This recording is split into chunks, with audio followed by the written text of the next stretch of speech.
keeping up with our motto, let learning be a joy and teaching a pleasure.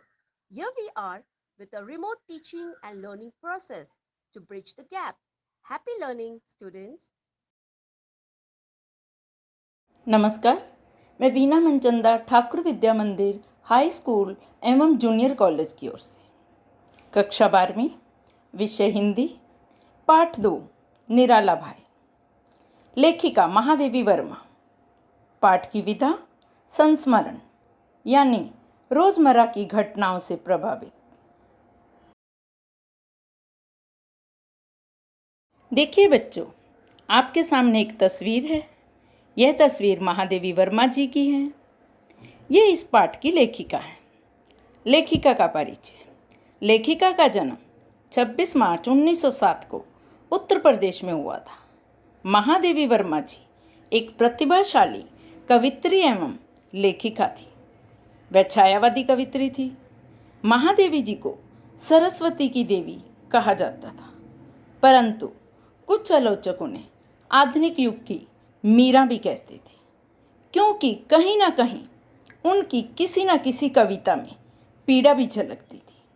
Mahadevi जी की रचनाएं निहार, रश्मि, यामा, मेरा परिवार।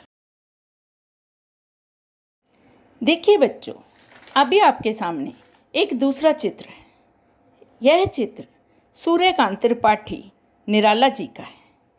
ये एक छायावादी कवि थे और यह पाठ इनके विषय में ही लिखा गया है। पाठ का परिचय। सूर्यकांत त्रिपाठी निराला जी बहुत ही फक्कड़, संवेदनशील, मानवता के पुजारी व गरीबों के मसीहा थे। उन्होंने अपना पूरा जीवन बड़ी ही गरीबी में गुजारा था, परंतु दीन दुखियों के मसीहा होने के नाते वे अपना सब कुछ उन पर न्यौछावर कर देते थे। कवित्री ने एक बार अवसर मिलने पर इनके करीबी में अपना एक नाता निराला जी के साथ जोड़ा। उन्होंने उसे अपना भाई मान लिया।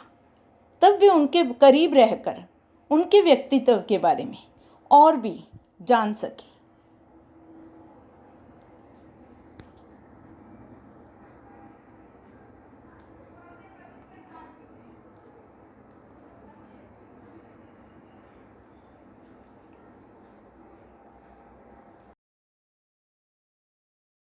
पाठ का सारांश। नंबर 1, निराला जी का अबोध चेहरा। महादेवी जी के अनुसार निराला जी का चेहरा ऐसे लगता था जैसे बादलों से घिरा हुआ हो, रुआसा श्रावण के माह के भांति। उस चेहरे को वह कभी भूल नहीं पाती थी। चेहरे पर सच्चाई झलकती थी, भोला भाला और कभी कभी विस्मित आंखों से देखकर अनायास प्रसन्न होने वाला चेहरा था। नंबर 2, राखी का प्रसंग। एक बार महादेवी वर्मा जी ने निराला जी की सूनी कलाई को देखकर सहसा ही प्रश्न कर लिया, क्या आपको किसी ने राखी नहीं बांधी है? तभी महादेवी वर्मा जी की आंखों के सामने पीले रंग की सूत की बनी राखियां लेकर घूमते ब्राह्मणों का चित्र तैर गया। कुछ देर रुककर निराला जी का जवाब था, इस भुक्कड़ भाई को भला कौन राखी बांधेगा? यह इशारा उनका अपने व्यक्तित्व की ओर था कि वे आजीवन गरीबी में जीवन बिताने वाले भला किसी बहन से राखी बंधवाकर उपहार के रूप में उसे क्या दे पाएंगे। तभी कवित्री ने उनके व्यक्तित्व से प्रभावित होकर उसे अपना भाई मान लिया और उनकी कलाई पर राखी बांधी। नंबर 3, बजट बनाने की जिम्मेदारी। निराला जी ने एक बार कहीं से 300 रुपये पाए। उन्होंने वो 300 रुपये महादेवी वर्मा जी को दे दिए और उन्होंने उसे अपना जीवन का रोज़मर्रा का बजट बनाने के लिए जिम्मेदारी सौंप दी। कवित्री को बहुत गर्व महसूस हो रहा था कि वह महादेवी वर्मा जी अपने ही भाई निराला जी के लिए एक बजट तैयार करेगी। परंतु दूसरे ही दिन निराला जी ने आकर उन 300 रुपये में से 50 रुपये एक छात्र की परीक्षा शुल्क के फीस के लिए ले लिए और फिर 40 रुपये एक तांगे वाले की माँ के मनी ऑर्डर के लिए ले लिए।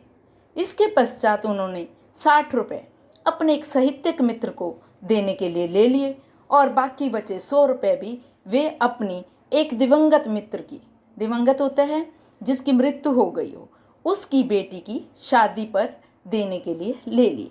इस प्रकार निराला जी 300 रुपये ले गए और महादेवी वर्मा जी, जिनको निराला जी के 300 रुपये का बजट बनाने का गर्व महसूस हो रहा था, वहीं का वहीं धराशायी हो गया। नंबर 4, असाधारण व्यक्तित्व। निराला जी का व्यक्तित्व बहुत ही असाधारण था। वे अस्त व्यस्त रहते थे, निर्बल, उदार वृत्ति वाले, जीवन की तीव्र आलोचना सुनकर भी शांत रहने वाले थे।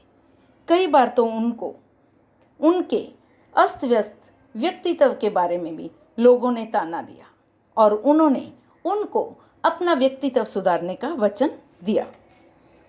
महादेवी वर्मा जी कहती हैं कि वे भोले भाले, परोपकारी स्वभाव के थे। उनके द्वारा दिलाए गए कोट, रजाई व नित्य व्यवहार की चीज़ें भी वे दान में देकर आ जाते थे। गरीबों के प्रति उनका मन पसीज जाता था। अन्याय के खिलाफ लड़ने वाले, कभी भी दूसरों से ईर्ष्या नहीं करते थे। उनकी प्रवृत्ति क्रूर नहीं थी। वे किसी के भी तीखे व्यंगों का बड़ी संवेदना से पालन कर लेते थे। वे क्रांतिकारी विचारों वाले थे।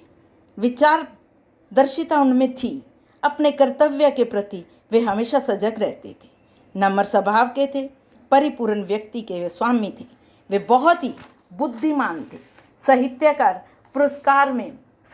पुरस्कार में भी मिले पैसों का प्रयोग वे अपने लिए नहीं, दूसरों के परोपकार के लिए करते थे।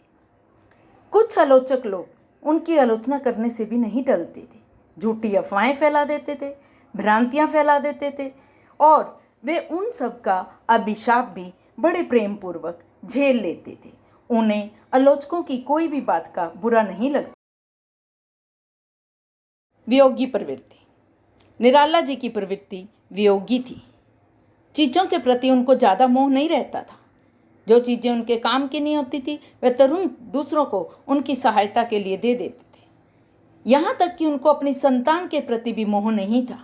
उनके यहाँ एक पुत्र था और एक पुत्री थी। पुत्री बीमारी की वजह से अपने जीवन में जन्म और मृत्यु के बीच में संघर्ष कर रही थी, परंतु निराला जी के पास इतने पैसे भी नहीं थे कि वे उसका इलाज करवा सकते। वह बिन माँ की बेटी थी। दूसरी ओर उनका एक पुत्र था जिसको उन्होंने शिक्षा से भी वंचित रखा। उनके पास सौभाग्य से कहीं पैसे आते तो वह गरीबों की सहायता में लगा देते। ना तो वह अपनी पुत्री का इलाज करवा पाए और ना ही अपने पुत्र को शिक्षा दिला पाए। नंबर 6, आजीवन विजयी।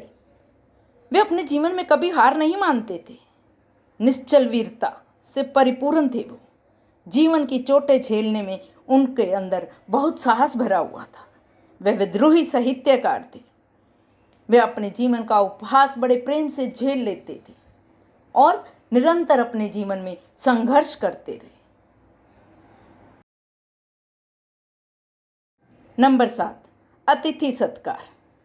अतिथि देवो भव, ऐसी प्रवृत्ति थी निराला जी की। अतिथि को अपना सब कुछ मानते थे। एक बार मैथिलीचंद गुप्त जी उनके घर में आए। अतिथि सत्कार के लिए उन्होंने एक नया मटका खरीदकर उसमें गंगा जल भरा और एक पुराने तख्ते पर मैली कुचैली चद्दर बिछाकर गंगा जल छिड़ककर उसको बैठा दिया और महादेवी वर्मा जी को जिम्मेदारी दे दी कि कुछ खाने पीने के सामान उनके घर में रखवा दें। अतिथियों के सत्कार के लिए वे जूठे बर्तन मांजना, घर बुहारना, खाना पकाना से भी नहीं चूकते थे। वे उन्हें एक ऐसे कमरे में ले गए जहां उनकी गरीबी साफ झलक रही थी। दिया तो था, दिए में बाती तो थी, परंतु बाती को जलाने वाला तेल नहीं था। अंधेरमय घर, लेकिन साहित्यिक पुस्तकों से जगमगा रहा था वो घर। नंबर 8, जीवन की संगनता। महादेवी वर्मा जी कहती हैं कि उनका जीवन कष्टों से भरा हुआ था, पीड़ाओं से भरा हुआ था। एक बार उन्हें सुमित्रानंद पंत जी की मृत्यु की झूठी खबर मिल गई, जिससे वो व्यथित हो गए। कुछ देर तक वो मुँह सोफे पर बैठे रहे। मन दुखी था। आंखों से अश्रु बह रहे थे।